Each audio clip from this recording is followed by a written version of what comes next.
Crisis in Russia. I'm Michael Smerconish in Philadelphia. President Vladimir Putin accusing the Wagner mercenary group of an armed rebellion and warns that those involved will be punished. This after Yevgeny Prigozhin, Wagner's leader, vowed retaliation against Russia's military for what he says was an attack on a Wagner camp and killing a, quote, huge amount of his men. Prigozhin, a longtime ally of the Kremlin, claimed that his troops had taken control of military facilities in the Russian cities of Voronezh and Rostov-on-Don without firing a shot. One Russian general, Vladimir Alexeyev, went so far as to call it a coup d'etat, but Prigozhin denies carrying out a military coup. The FSB, Russia's internal security agency, announced a criminal investigation of Prigozhin and urged the Wagner fighters to, quote, stop the columns and detain their leader. In an address to the nation, Putin said this. I repeat, any internal turmoil is a mortal threat to our statehood, to us as a nation. This is a blow to Russia, to our people. So our actions to defend the fatherland against such a threat will be severe. All those who deliberately chose the path of treachery, who prepared an armed mutiny, who chose the path of blackmail and terrorist methods, will face inevitable punishment. Joining me now to discuss is retired U.S. Army Lieutenant Colonel Alexander Vindman, former Director for European Affairs on the National Security Council.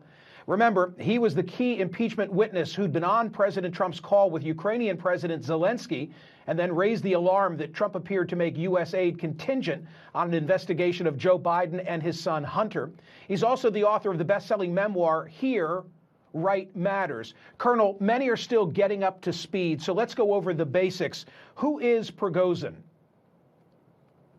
Prigozhin is a convicted criminal and, frankly, a close associate of Vladimir Putin. He is somebody that's basically made his fortune catering to the armed forces of Ukraine, catering to the armed forces of the Russian Federation, as well as running a private military company for more than a decade. He also runs probably the most kind of well-known and prominent disinformation platform that was used to interfere in U.S. elections. He's a longtime kind of a partisan for Putin and quite effective with regards to this kind of, disinformation and coups, because he's been very instrumental in some of the unrest in Central Africa. Right. And Americans might remember that in 2016, he was one of those, I think the number was 13 Russians indicted for an attempt at election interference here in the United States. Exactly right. So what Russia has done with regards to hybrid warfare and fighting the West, they try to kind of reduce the attribution to the state, to Putin's government, by outsourcing some of the conflict. They basically start to rely on oligarchs developing kind of tricks and tools to fight in this hybrid warfare against the West. One of them was this disinformation enterprise that's been long running. Prigozhin's been sanctioned for that. They've been playing in the internal politics of the U.S. and Europe for some time. Prigozhin also established this private military company. It was funding it to run coups and mercenary activities out of Central African Republic. He was involved in Syria. When Russia doesn't want to use its own troops, when Russia wants to outsource to contractors, it relies on Wagner, the most prominent of these kind of institutions. So Wagner has been doing this for years. It has some very trained and hardened fighters coming out of Russia's elite forces, the Spetsnaz, the Special Operations Forces, and the airborne forces. It is quite a capable force. During this war with Ukraine, it amplified its footprint by recruiting thousands and thousands of troops from prisons in Russia, and then having those troops fight, and many of them frankly die in the Donbass and eastern Ukraine, most notably in the battle of Bakhmut. Is one of the sources of recent tension the fact that the Russian conventional military has sought to bring Wagner, this witch's brew of both special forces and prisoners, under its umbrella, and Prigozhin has resisted that? I would say from my perspective, Prigozhin and the PMC, all PMCs, Wagner in particular, were always kind of extensions of the Ministry of Defense of the security apparatus of Russia. they had some autonomy, but they relied heavily on Russian support, Russian munitions, Russian kind of transportation assets, logistics. So they were at arm's length, but they were kind of integrated. Over the course of probably several different confrontations, they've distanced themselves and frankly been ostracized by the Ministry of Defense, as Prigozhin has been increasingly critical of Minister of Defense Shoigu, of the Chief of the General Staff Gerasimov, and other senior leaders. So to me, I've always perceived them to be just kind of distant extensions of the state, but certainly clearly over the course of months and this war, they've become increasingly difficult relations, and they've separated. They've gone their own different ways, and Prigozhin and Wagner have become increasingly radicalized. Okay, thank you for continuing, by the way, to lay this out in bite-sized pieces that many of us can follow. What is it that Prigozhin now wants? So my initial thought is that he was likely looking to replace the Minister of Defense Shoigu and the Chief of the General Staff Gerasimov for incompetence and ineffectively running the war, still serving Putin's interests, still basically being the good lieutenant, going after those people in Putin's inner circle that have failed him, the folks that have been providing false reports. That to me, there's a precedence for lieutenants going after folks that have failed the king, in this case that being Putin. But something has been evolving. I think the fact is that Prigozhin has felt a sense of impunity with his actions. He's been given an enormous amount of rope. I think Putin felt there was some utility in Prigozhin attacking Shoigu and Gerasimov for not doing enough. But with that rope, Prigozhin became increasingly emboldened. I think that the objectives are shifting. Now it's clear that Putin is targeting Prigozhin directly. He's saying that Prigozhin is going to face consequences. The Wagner folks that follow him are going to face consequences. It has now become an existential threat for Wagner to extract major concessions from the Putin regime in order to survive.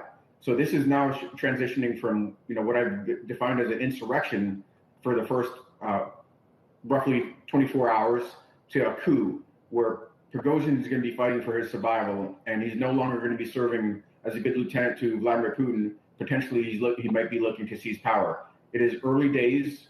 It is shocking what's occurred. To me, this is a huge surprise. I was not surprised at all by Russia's war against Ukraine. I thought this was a distant black swan event, kind of fringe possibility that something like this could happen, most likely from Prigozhin, but it's happened and things are unfolding extremely quickly. One thing I could say is the biggest beneficiary of all this is Ukraine. Ukraine is going to have enormous opportunities. It's going to be facing a completely incoherent Russian response. From the strategic standpoint, Russia is distracted with defending its own territory. It's shocking, Russia is losing a war and opening up a second front on its own territory. Not a very, very effective strategy for winning the war in Ukraine. So Ukraine is likely to make huge gains, probably fight unopposed. There's some early reporting that Ukraine is already making big gains based on the absence of a coherent response from Russia. We'll see how this unfolds, but Ukraine is going to be a huge beneficiary from this unrest. Colonel, help us all understand the geography, the lay of the land. Is Rostov the objective, or is he headed for Moscow? So Rostov was certainly the operational objective.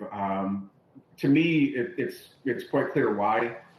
When I was in government, when I was an attaché in Moscow, I spent enormous amounts of time driving up and down the road from Moscow to Rostov. This was, I had a job to observe and report for the U.S. government at the beginning of this war in 2014. So I know the terrain quite well. Rostov is the seat of Russian military power. It is the headquarters of the Southern Military District. It is the Joint Operational Command for the war in Ukraine.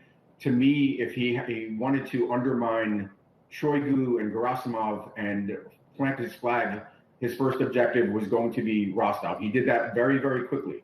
It really took half a day to get there. There are significant reports now that columns, hundreds of vehicles potentially, are moving north already past Voronezh, halfway to Moscow, hours away from Moscow.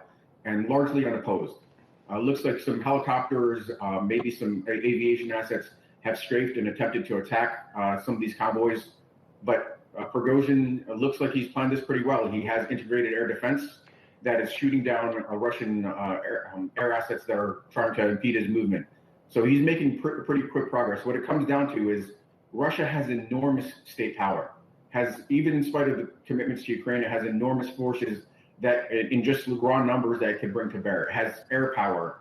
It has, paramilitary forces. It has, FSB response forces and things of that nature. But they're fighting a hardened military, a hardened mercenary that seems to be pretty well prepared, has the logistics in place to get all the way to Moscow. So what Prigozhin has in his favor is surprise. The Russian state is reeling from these events. It has Prigozhin has speed, and frankly, he has experience.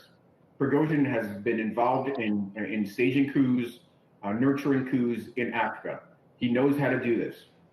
He knows that speed is essential, and to get to Moscow and the Kremlin is critical. And that's what he's seizing on before the Russians get their footing.